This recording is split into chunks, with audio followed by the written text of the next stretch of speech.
Nadie.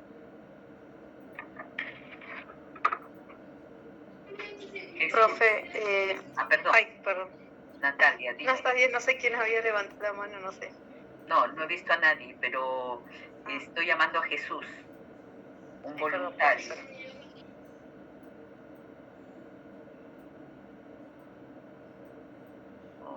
Perdón,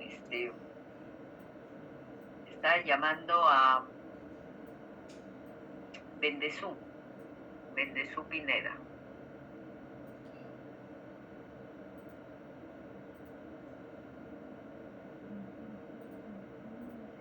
Bendezú.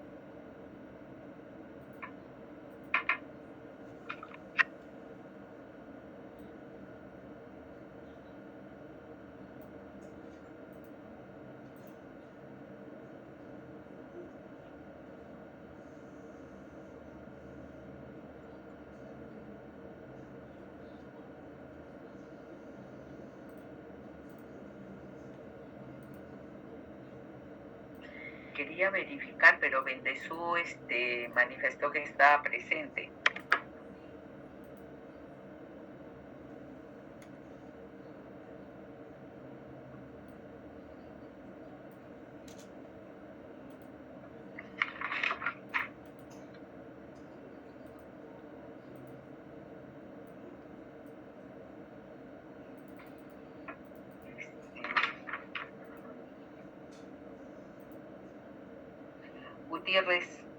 Gutiérrez Rocío.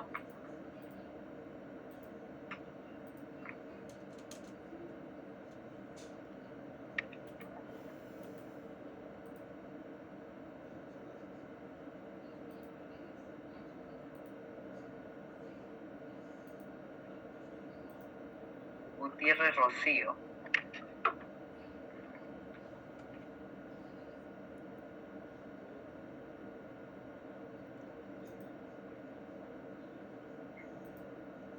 Seguimos.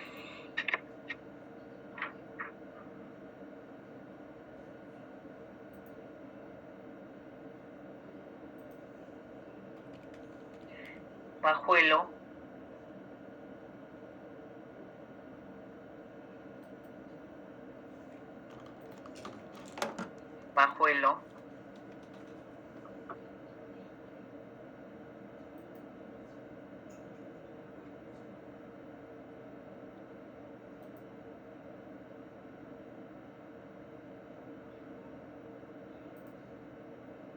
Córdoba. Rosario, buenas noches, presente.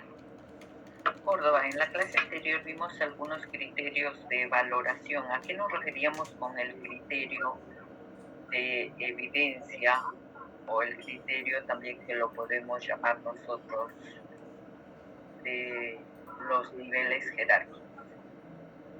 Bueno, uno de mis apuntes que tengo, profesora, de valoración, mencionó que todos los documentos son generados en las instituciones en un marco normativo, leyes generales, orgánicas o directivas internas de la institución, en la cual nos apoyamos para emitir documentos. En lo que es criterios de procedencia y evidencia, habló de que es la que tiene por jerarquía, por estado, por niveles jerárquicos se evaluaba la documentación, inclusive el ejemplo de la municipalidad o persona. Es un documento de mayor valor, como ejemplo las actas del directorio, y ejemplo de menor valor que son los de mantenimiento de vehículos de servicios generales. Ya, entonces podemos precisar que los documentos que son de altos niveles jerárquicos generalmente tienen mayor valor y los documentos de niveles jerárquicos inferiores también tienen menor valor, uno de los criterios, ¿no?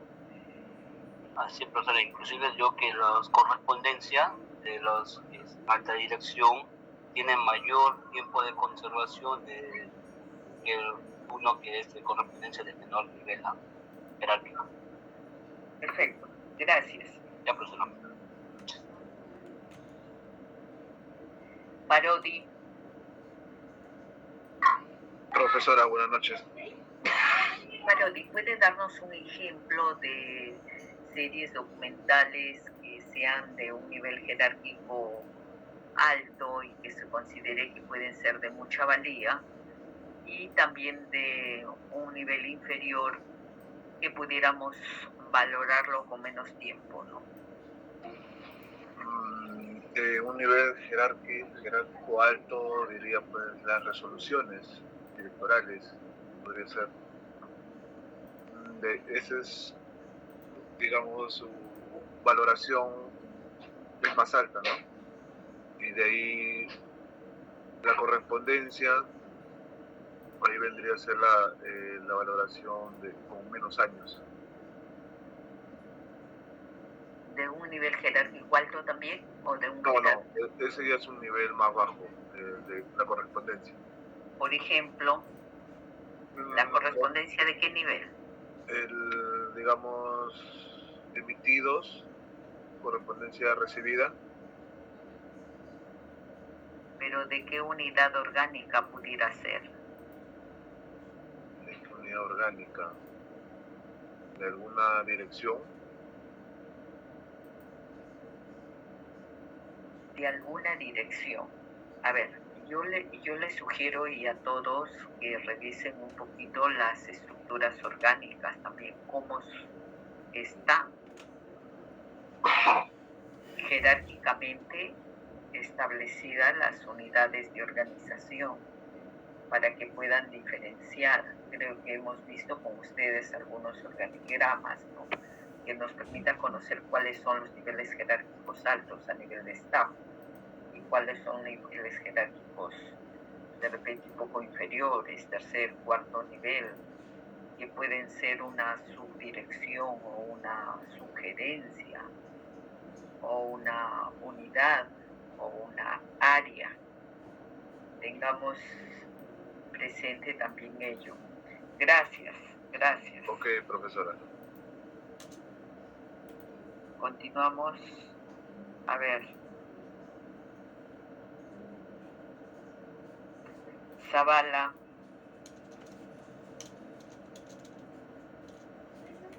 Profesora, buenas noches, dígame. Zavala, ¿a qué nos referíamos cuando hablábamos del criterio de contenido de documentos? Al criterio de contenido, profesora, se refiere, no me equivoco, al contexto de la creación del documento. Ya. Al contexto de creación. Claro, la finalidad del documento también, ¿no? El propósito del documento. Ya. Todos los documentos tienen un propósito, todos los documentos tienen una finalidad. Exactamente, profesora. Ya. ¿Y puede darnos un ejemplo? A ver, un ejemplo de contenido, profesora. En este caso podría ser una directiva, profesora, ¿no? Una directiva. Una directiva ya que regule. Que regule un procedimiento, profesora, un procedimiento específico, ¿no? Administrativo. Una directiva que regule un procedimiento específico administrativo. Ya. Me gustaría si para la próxima clase pudiera ubicar una directiva que regule un procedimiento administrativo. Me gustaría. Gracias. Está pidiendo participar Miguel Jesús y Ana Sofía. A ver, Miguel, lo escuchamos. Sobre el criterio de contenido, lo mencionó de que son documentos que tengan una mayor información de repente concentrada o consolidada que nos permita saber a nosotros que podemos ubicar información valiosa en determinadas áreas documentales, como los registros civiles, compras, registros contables. Eso es lo que tenía apuntado, profesor. Ya. hablábamos de documentos o series documentales que tienen información consolidada y muy valiosa, ¿no? Ana Sofía, ¿querías participar? Sí, profesora, ¿cómo está? Buenas noches. Gracias. Sí, ¿cómo se llama? En relación a lo que justo nos estaba diciendo que depende la correspondencia, en este caso tomo como ejemplo de las áreas de mayor jerarquía, el tema de la valoración. También sería, profesora, en el caso de para tomar esa valoración de las áreas involucradas, ver cuáles están alineadas a los procesos estratégicos, ya que estas áreas serían las que tienen información también valiosa. Y bueno, segmentar, ¿no?, también las áreas que son de los procesos de línea y las que son de procesos de apoyo, ¿no?, que es las que serían las operativas y serían quizás en el tema de la correspondencia las de menor valor, ¿no? Entonces yo considero que si es cierto ver la jerarquía del organigrama, también sería bueno ahondar y verificar también a qué proceso pertenece, ¿no? Si es un proceso estratégico, un proceso de línea o un proceso de apoyo. Esa era la votación que quería decir nada más, profesor. Gracias.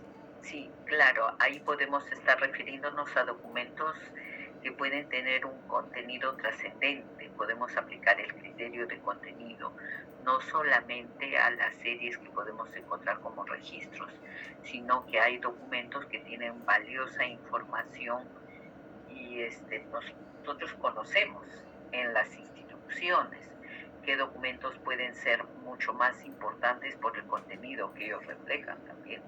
Al margen de los niveles jerárquicos, podemos tener documentos que pueden ser generados de repente por niveles jerárquicos inferiores, pero que por su contenido ameritan que se conserven siempre, ¿no? Son criterios que debemos ir aplicando. Gracias, Ana Sofía. Gracias a usted, profesora.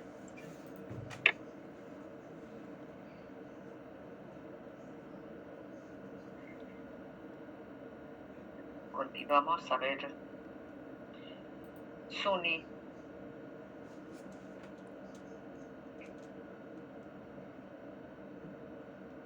Suni Roxana. Presente, profesora. Suni. A ver, ¿de qué tema usted nos puede comentar sobre criterios de valoración? Cuando hablamos de aplicar un criterio de valoración diplomático, ¿a qué nos referimos?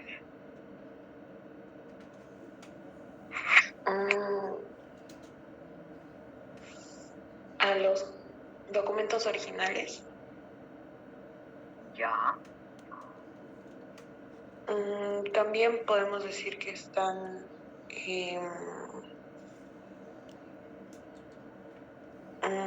creo que dijo en la clase que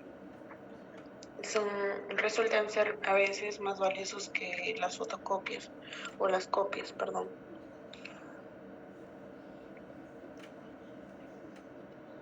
Ya, perfecto. Gracias, gracias. Gracias, Uni.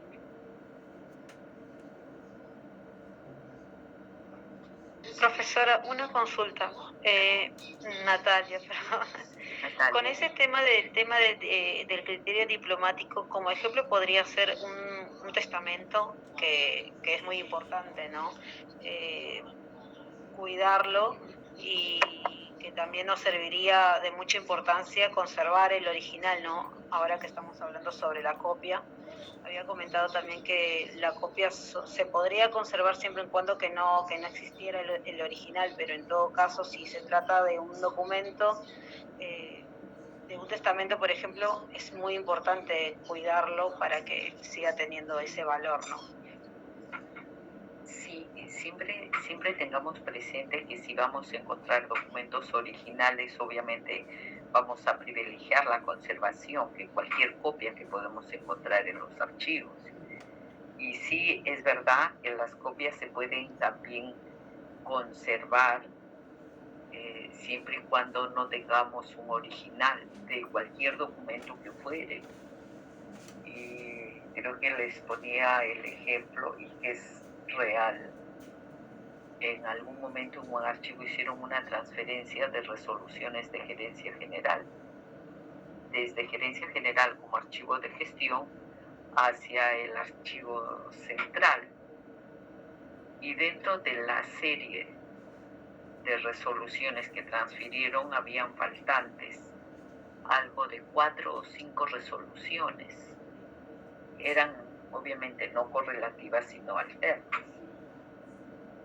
Y no se sabía si es que esas resoluciones se habían generado o no se habían generado y de repente se equivocaron en seguir el correlativo. Y se estaba pendiente de las transferencias que podían realizar la gerencia de asesoría jurídica o la gerencia de administración y finanzas, porque normalmente gerencia general distribuía ejemplares a las gerencias que podían intervenir dentro del procedimiento de la emisión de una resolución de gerencia general, y por tanto, si asesoría jurídica había emitido una opinión legal, le consignaban, y era obligatorio que asesoría jurídica consigne ahí un sellito de visto bueno, y luego, como consecuencia también de haber participado en esa elaboración de esa resolución, se le enviaba una copia, un ejemplar. Entonces, en el archivo central estábamos pendientes de las transferencias que hiciera asesoría jurídica o la gerencia de administración y finanzas, para en esas transferencias ubicar los faltantes de las resoluciones de gerencia general, y por lo tanto se podía completar. Entonces, sí podemos nosotros conservar esas copias por necesidad, porque no encontramos el original, y que nos puede servir como información valiosa, ¿no?, para saber de qué se trató, o que por lo menos sí ya estaremos seguros que sí se emitió la resolución que falta, porque también en otros casos se ha podido verificar que faltan resoluciones, sí, pues, pero nunca se generaron. Hubo un error de los correlativos de resoluciones, y cuando te transfieres no encuentras la resolución. Vas a los registros y también no se encuentran la resolución. Entonces, en esos casos sí es importante que por lo menos las copias podamos conservarlas, porque nos van a brindar información y van a suplir obviamente los originales que faltan, ¿no? En eso tengamos cuidado. El ejemplo que nos pone su compañera, sí, obviamente un testamento. Imagínense, hay testamentos que son cerrados, que se llaman holográficos, que no se abren esos testamentos hasta que la persona que de repente ha dejado ese testamento deja de existir y recién puede disponerse, que se pueda saber de qué se trata. Y encontramos sorpresas, ¿no?, de esos testamentos, y que los dejan muchas veces bajo la custodia, no de un notario, sino de una persona, un familiar. Y bueno, ese testamento, si es original, en buena hora, porque también ahí hay que tener presente que un testamento puede ser el deseo de la persona que está dejando bienes, pero ya dependerá de los herederos forzosos si dan cumplimiento a ese testamento, a esa voluntad del causante, o de lo contrario protestan y no pueden reconocer ese testamento. ¿Qué pasa si un papá de repente tiene 5 hijos y a uno de los hijos no le deja nada porque lo ha declarado no legalmente, pero para él es un hijo indigno?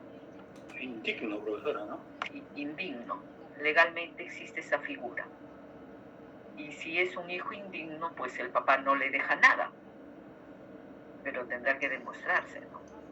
O de repente el papá tiene mayor preferencia por el hijo mayor y considera que debe darle mayor cantidad de herencia en el testamento, y a los demás de repente menos favorecidos.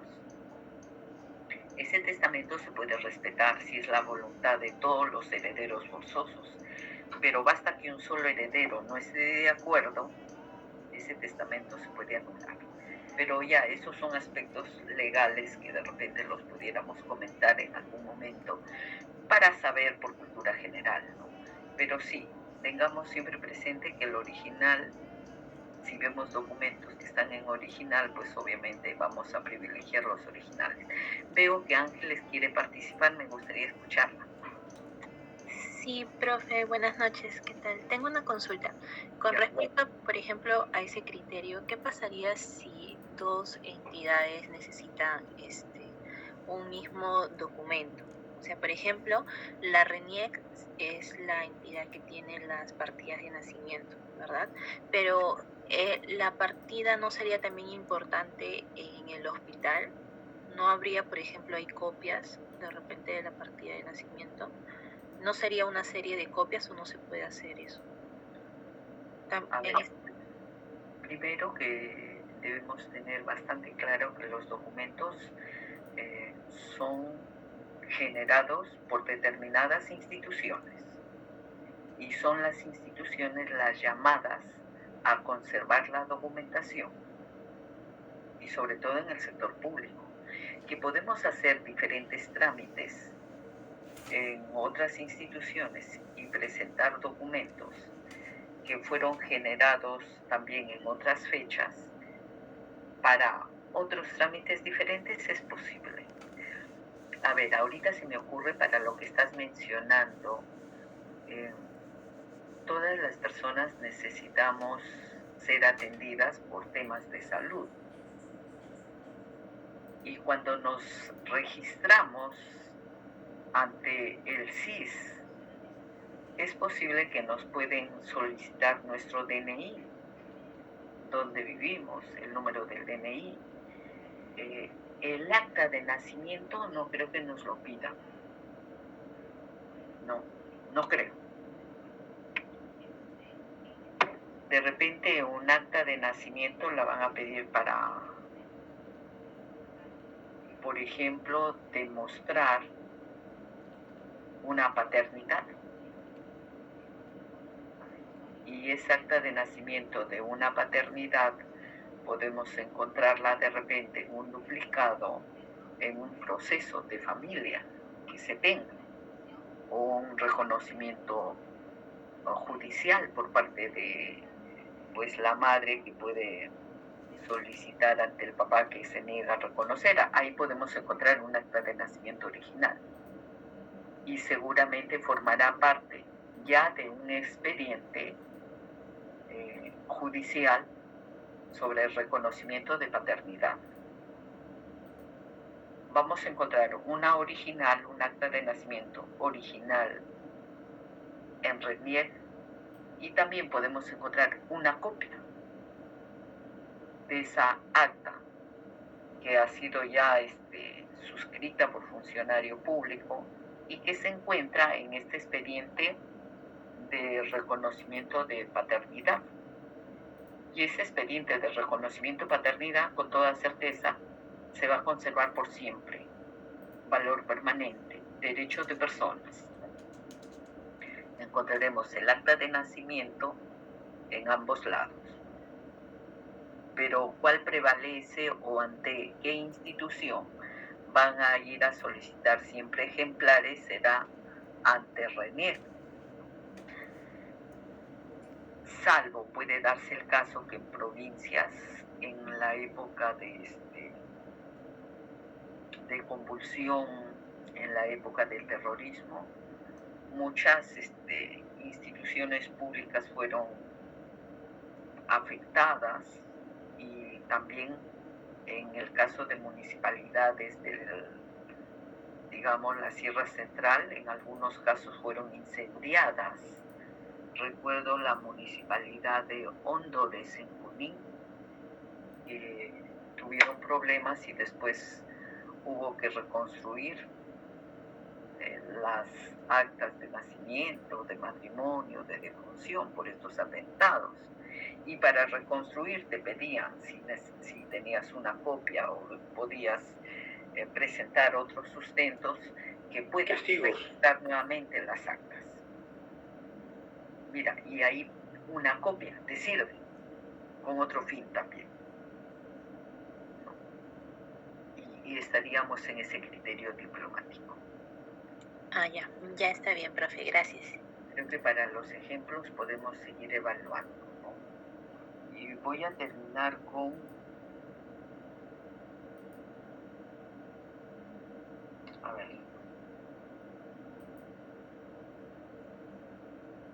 Mirano, la vez pasada lo llamé y acá tengo una nota bastante negativa. Mirano.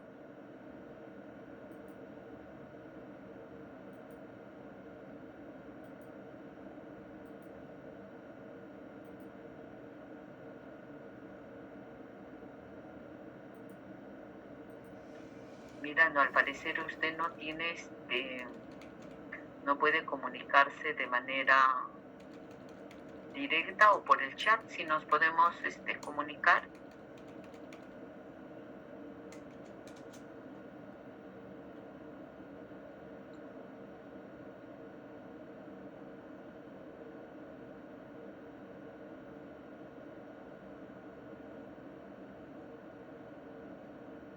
Mirano, nada.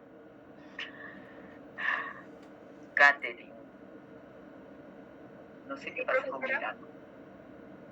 Le estoy escribiendo al interno, no responde. Ya. Mirano. A veces cuando los llamo y no están, generalmente pongo también una nota porque estamos interactuando en clase. Entonces, por eso es que yo les pido que estén atentos. Profesora, ahora, tal vez como ella sale del trabajo un poco tarde, quizá debe estar en el transporte y no tenga buena señal. Puede ser por eso. Vamos a pensar bien, Catherine. Gracias.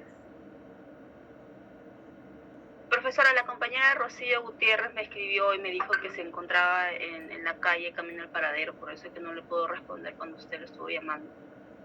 Sí, he visto tu notita. Gracias. A ver, vamos a... Profesora, el compañero Luis también, disculpe profesora, el compañero Luis Bendezú también dice que tiene problemas con su Wi-Fi, su conexión. Ya. Bendezú, ¿no? Sí, gracias.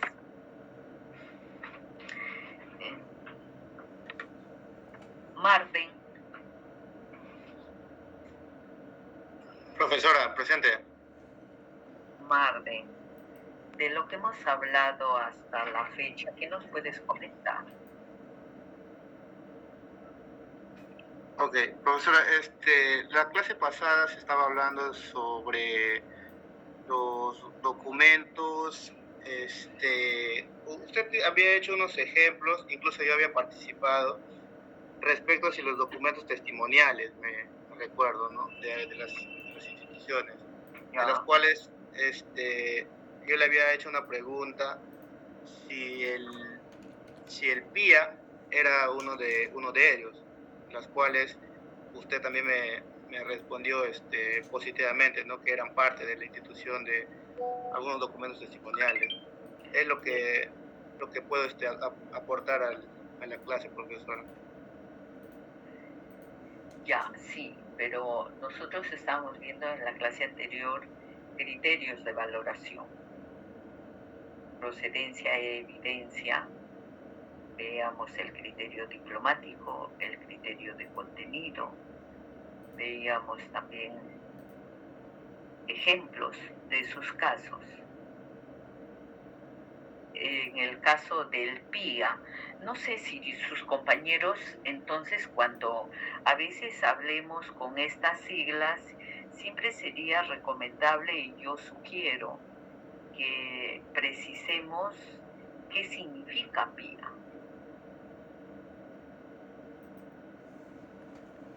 Sí, profesora, es el presupuesto institucional de apertura. Presupuesto institucional de apertura, cuando empiezas el ejercicio fiscal, ¿verdad? Así es, profesora. Y el PIN es el presupuesto ya modificado, que puede ser que se vayan incrementando los montos por mayores ingresos. Sí, estos documentos, por ejemplo, pueden ser considerados aplicando criterios de valoración. Podemos tener el criterio de evidencia y de procedencia. Estos documentos, ¿quién los elabora? La gerencia de planeamiento y presupuesto, o de repente la oficina de planeamiento y presupuesto, que es un nivel jerárquico, pudiéramos decir de segundo nivel, y por lo tanto hemos dicho que a mayor nivel, mayor valor, menor nivel, menor valor. Podemos inclusive allí encontrar en esos documentos que nos dice Marden un criterio de contenidos. Es el presupuesto institucional de cada organismo. Cada año, profesora, cada año. De cada año, claro. ¿Con cuánto empezamos? ¿Cuántas modificaciones ha tenido el presupuesto? ¿Y con cuánto terminamos, no? Evidencia de esa información. Testimoniales. Ahí está. Gracias, Marde. Gracias. Gracias, profesora. Bien. No sé si alguien quiere hacer alguna pregunta o algún comentario adicional. Profesora, una consulta. Sí. Cuando usted nos dice que los documentos principales o documentos de la alta dirección, ¿no? O en la municipalidad estamos hablando del consejo municipal, ¿no? De los documentos de la misma, ¿no? El alcalde, ¿no? Son documentos que tienen totalmente la valía, pues, ¿no? Como otros documentos, como usted dijo también, el área de presupuesto. Me parece, profesora, por ese lado, que también tienen la valía, porque son documentos que hacen ver cómo se ha manejado en forma presupuestal la entidad, ¿no? Entonces, por ello, profesora, también hay documentos, claro está, que van a ser mucho más importantes, pese a tener una condición jerárquica menor, la sección u oficina, como se quiera determinar, ¿no, profesora? Sí. Yo les he dicho que en altos niveles jerárquicos la documentación generalmente tiene mayor valor. En niveles jerárquicos menor valor. Pero eso no necesariamente. Hay documentos que son de mucha valía, de unidades de organización que de repente pueden encontrarse en tercer o cuarto nivel de jerarquía. Lo que sí debemos tener presente es que a nivel jerárquico mayor generan menos volumen documental y el mayor porcentaje de ese volumen documental tiene muchísima valía, mayor valor.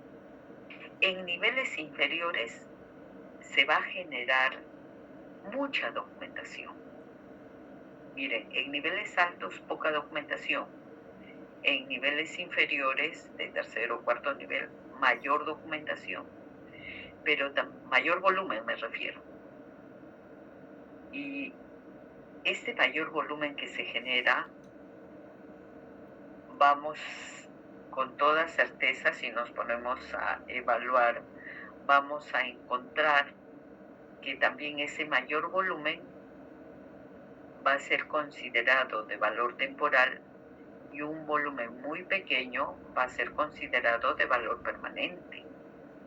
Entonces, y también les precisé que todos, absolutamente todos los documentos son importantes. Todos. Desde el que genera de repente el presidente directorio, como también el que puede generar el señor que controla la seguridad en nuestras instituciones o que nos controla, pues, quienes ingresan o quienes salen. Todos son importantes, sin excepción. Solamente que unos son más importantes que otros. En eso tengamos presente a la hora de valorar nuestra documentación. Nos quedamos acá y regresamos en unos minutos, ¿sí? Gracias. Gracias, profesora.